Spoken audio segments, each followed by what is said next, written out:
കണ്ണൂർ നഗരത്തെ നരകമാക്കി മാറ്റിയവർക്കെതിരായിട്ട് ഒരു ഉപരോധ സമരമാണ് ഇന്ന് ഞങ്ങൾ നടത്തുന്നത്.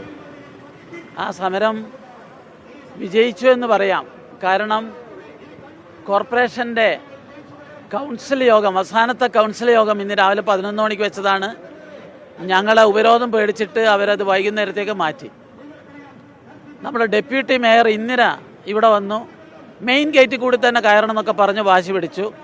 അവരെ തിരിച്ചയക്കാൻ സാധിച്ചു. കേരളത്തിലെ ഏറ്റവും മോശപ്പെട്ട ഒരു കോർപ്പറേഷനാണ് കണ്ണൂർ.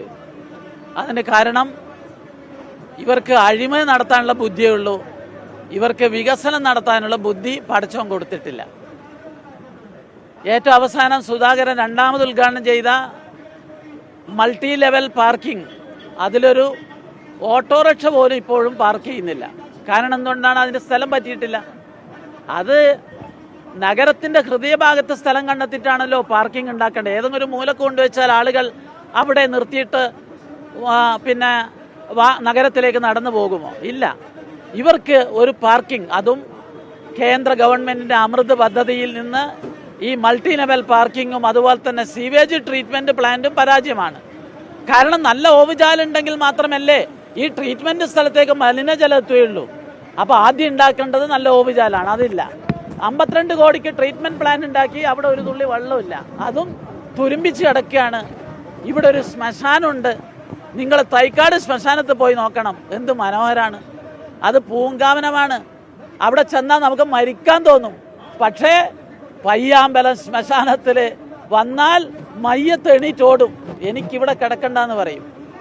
അത്ര മോശമായിട്ടുള്ള സ്ഥിതിവിശേഷമാണ് ഇവിടെയുള്ളത്. ഇതിനെതിരായിട്ടുള്ള അതിശക്തമായ വികാരമാണ്, പ്രതിഷേധമാണ് ഞങ്ങളിവിടെ ഉയർത്തിയിട്ടുള്ളത്. ഈ കോർപ്പറേഷനിൽ ഭാരതീയ ജനതാ പാർട്ടിക്ക് നരേന്ദ്രമോദിയുടെ ടീമിനെ, രാജീവ് ചന്ദ്രശേഖരൻ്റെ ടീമിനെ ഈ കോർപ്പറേഷൻ ഏൽപ്പിക്കുകയാണെങ്കിൽ നമുക്ക് ഒരു വലിയ മാറ്റം ഇവിടെ സംഘടിപ്പിക്കാൻ സാധിക്കുമെന്നാണ് ഞങ്ങൾ ഈ സമരത്തിലൂടെ ജനങ്ങളുടെ മുമ്പിൽ വെക്കുന്നത്. PM ശ്രീ പദ്ധതിയെക്കുറിച്ച് LDFനും UDFനും ഇതിനെക്കുറിച്ച് ഒരു മണ്ണും പുണ്ണാക്കും അറിഞ്ഞൂടാ. ഇവർ കുരുടൻ ആനയെ കണ്ടതുപോലെയാണ്. ഇവന്മാർക്ക് വേണ്ടി ഇവർക്ക് പറഞ്ഞാൽ മനസ്സാവില്ല. PM ശ്രീൻ്റെ ഗുണഗണങ്ങൾ അത് ക്ലാസ് മുറിയെയും കരിയറിനെയും ബന്ധിപ്പിക്കുന്നതെന്നൊക്കെ പറഞ്ഞാൽ ഇവർക്ക് മനസ്സിലാവില്ല. കാരണം അത്ര വിവരം ഇവർക്കില്ല. ഇവർക്ക് പ്രാക്ടിക്കലായി ഞാനൊരു സംഗതി ഒപ്പിച്ചിട്ടുണ്ട്.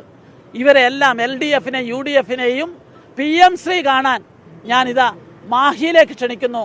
അവിടെ 4 സ്കൂളുകൾ PM ശ്രീയിലേക്ക് വന്നു. അവിടെ നല്ല ടോയ്ലറ്റ് ഉണ്ട്. അവിടെ എല്ലാ ക്ലാസ് മുറികളിലും ഇലക്ട്രിസിറ്റി ഉണ്ട്. അതുപോലെ തന്നെ ഫാനുണ്ട്. ലാബിൽ AC ഉണ്ട്. നല്ല സൗകര്യം.